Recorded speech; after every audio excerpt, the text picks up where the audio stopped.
Hello, everyone, and welcome to another episode here on Pro Cycling Transfer Talks. And this is our fourth episode of the 2024 season, where we discuss the rumors, we look up the confirmations, and just all the interesting news going around the World Tour scene. But I can't do this on my own. As always, I'm joined by Mr. Gregor himself, Ewan Wilson. And I mean, Ewan, transfers, it's gotten a bit crazy lately since it's opened with all the confirmations coming out in their drips and drabs. Yes, the floodgates have well and truly opened. August 1st is when the teams can officially announce the transfers. And since then, we've had confirmation, surprises, fewer rumors, but definitely more more concrete leads for the transfer season next year.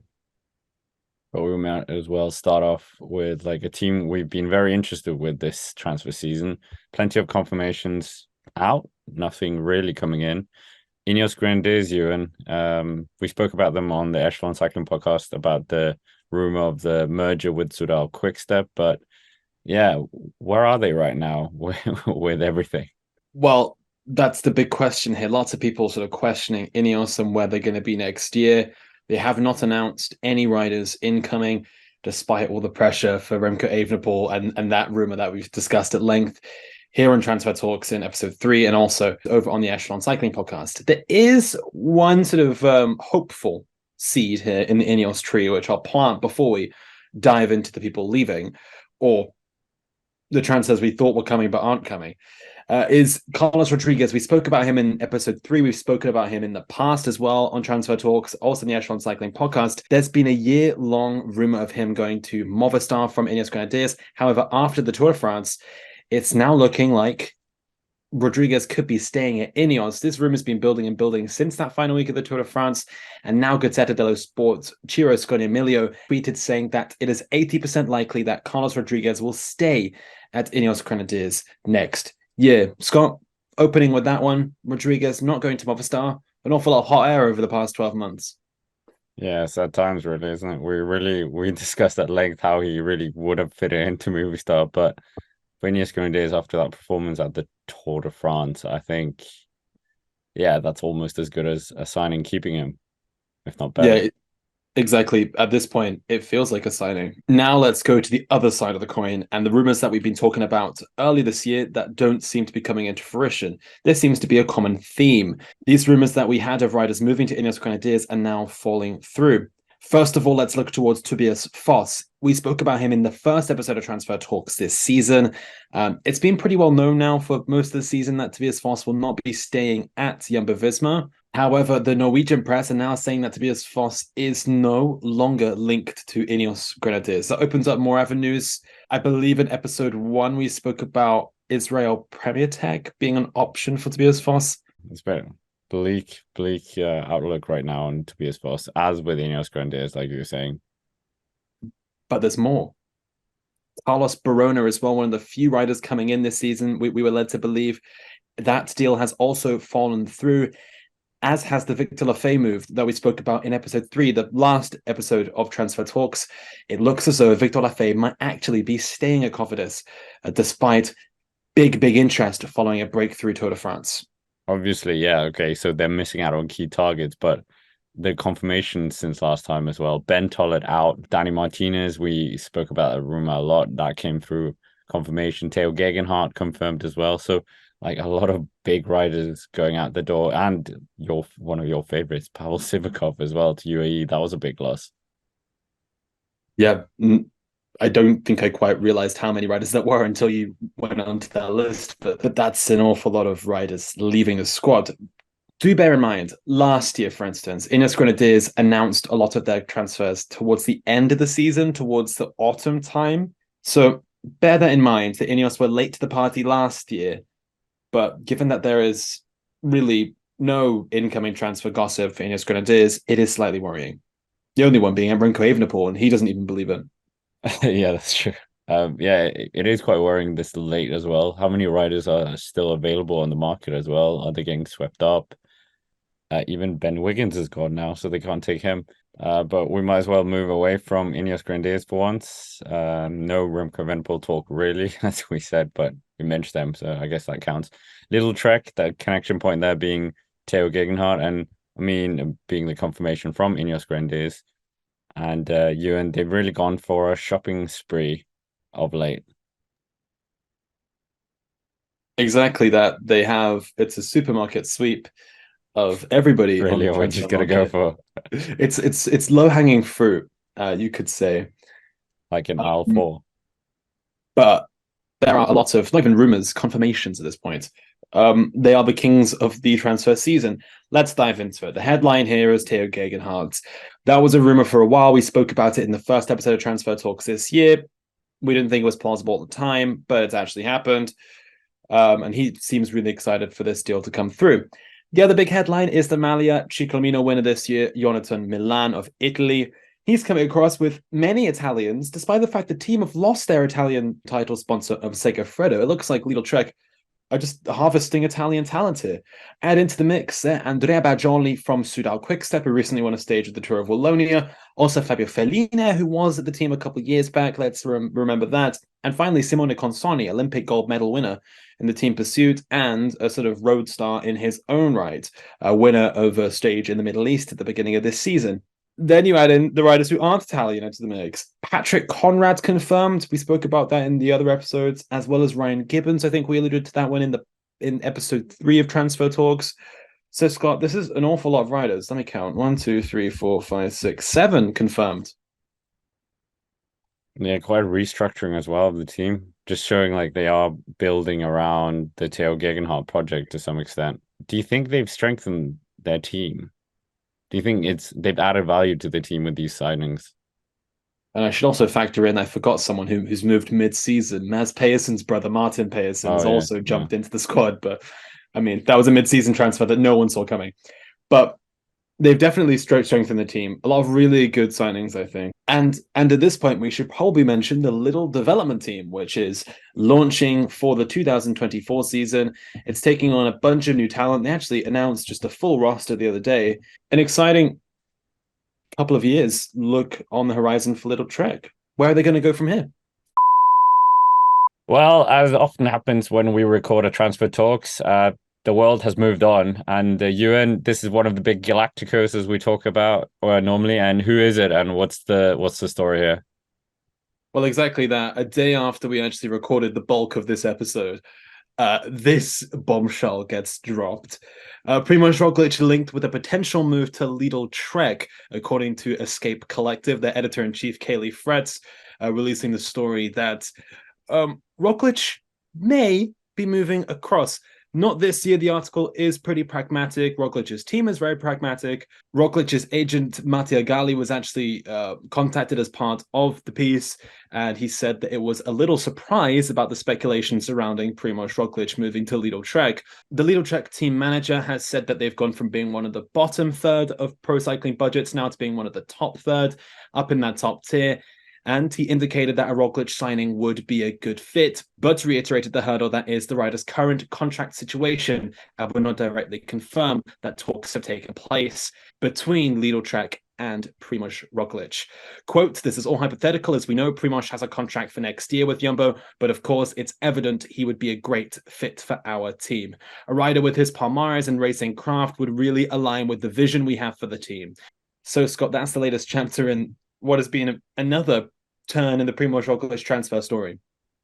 Yeah, I mean, we're quite keen on him moving away, obviously, with Jonas Vingegaard kind of taking over the whole team. What is his future? Obviously, he's won every single stage race he's entered this year, but yeah, him fitting into a Lidl Trek is quite interesting. Do you think he fits in as well? Theo Gegenhardt, they seem to be, well, with this injection of money, moving away from the one stage win by Mads Pedersen or someone like that to now like, oh, you know what, guys, we could get the podium, we could get a Grand Tour. I don't think they've ever won a Grand Tour, have they? Definitely not as Trek. YouTube Oh, sensation Chris Horner won the oh, okay. 2013 Vuelta. Yeah, okay, fair enough. But I think he could definitely fit into the team. I'm intrigued to see what's going to happen with Theo Gegenhardt next year, to see that sort of amuse-bouche for the GC-led Lidl Trek squad. And at Lidl Trek, he'd really jump into that squad as the top gun. Sorry, Theo Gegenhardt, but it's true. Would he win a Tour de France at Lidl Trek? I don't No. quite think so. Please to refer to our echelon video. He needs Sepp Kuss. That is true. Would Sepkus move across with him? But I would say he could probably win that like record equaling Vuelta at Lidl Trek. They've won the Vuelta before with YouTube sensation Chris Horner.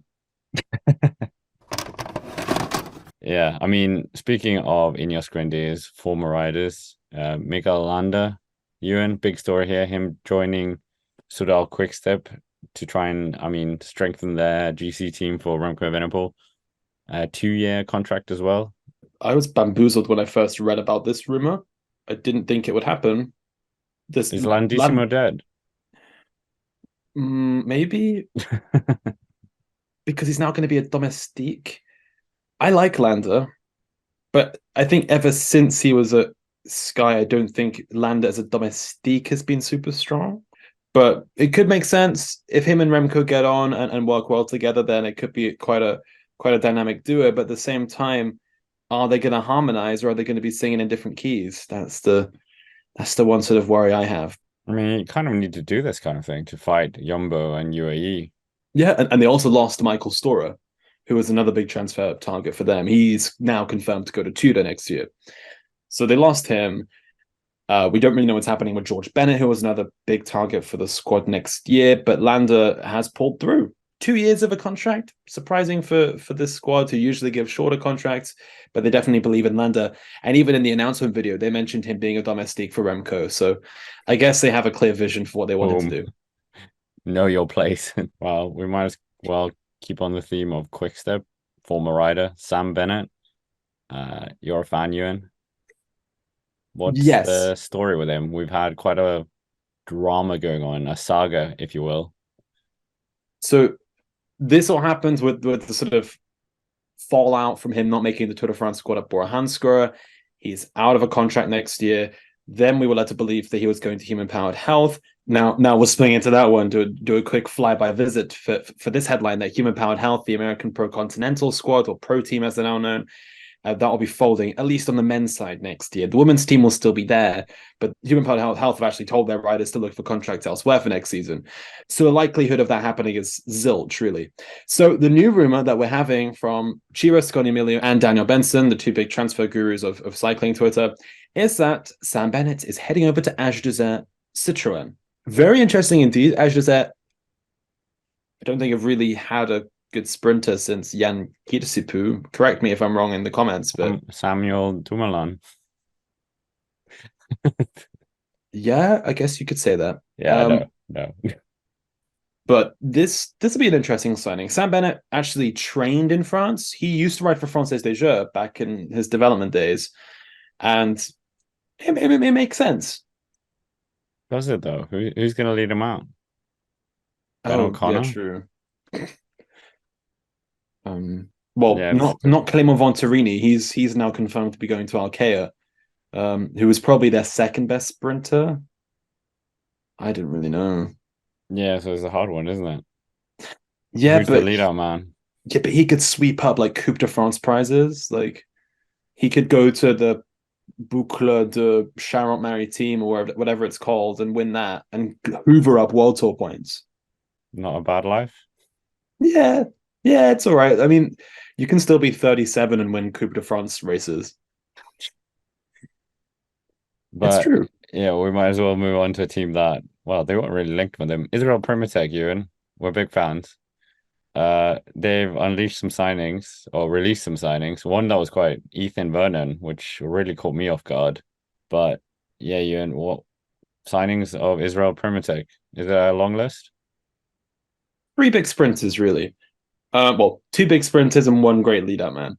Ethan Vernon, as you mentioned, he's won stages now at the World Tour level over the past 2 seasons, in fact. Maybe he felt the pressure at Soudal Quickstep, deciding to jump ships to Israel Primož. Yeah, there wasn't really any whispers about this one. It just came out of the blue. However, on the other hand, Pascal Ackermann, we spoke about this in episode 3 of Transfer Talks. He's now confirmed to be going over to Israel Primož, along with Michael Schwarzman, who was his lead-out man years gone by at Bora Hansgrohe when he was there. So they're now joining up once again at Israel Primož. The Ethan Vernon one, Is that because of Fabio Jakobsen lack of opportunities there? Luke Lamperty joining as well.